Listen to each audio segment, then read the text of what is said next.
The mallard ducks over here behind me are wild ducks and not domesticated, although they are rather tame.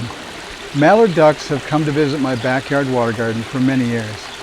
They show up in the spring to mate and bathe, and they eat bird seed left in my neighbor's driveway. I do not feed them. The female will disappear during the day to sit on her eggs, but comes back one or more times a day to eat and bathe. The nest has been in my yard only once over the years, and raccoons found the nest and ate the eggs. One year, a female was trying to get two hatchlings through the backyard fence into my yard, and I helped them over the fence, and they stayed in this pond only one night, as they were probably eaten by raccoons that night.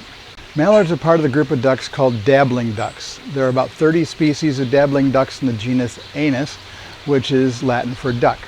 The specific epithet is the wonderful sounding platyrhynchus. Platy is the ancient Greek for broad, and rhynchus is for bill. Dabbling ducks feed by turning upside down and eating algae and plants off the bottom of the pond or river. And they eat grasses, sedges, acorns, tree seeds, grains like those found in my neighbor's bird seed, insects, worms, frogs, small fish, and mollusks.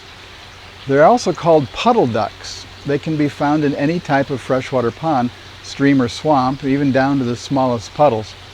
They're originally from Europe and North America, but have been introduced into South America, Australia, and Southern Africa, and a lot of other places. In many parts of the world, mallards are an invasive species. As mallards have been spread throughout the world, they have mated with more than 63 species of native ducks.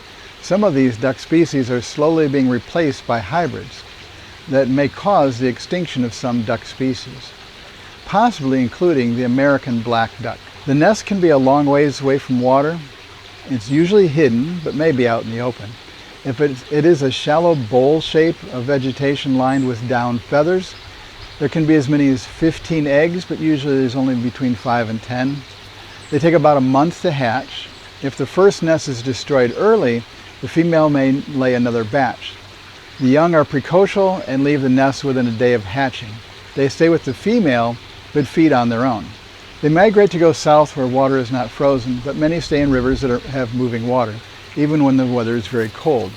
There's a very distinct difference in the coloring of the male and female. The female is mostly mottled brown, but has a patch of feathers on the wing called a speculum. It is blue with white and black border stripes.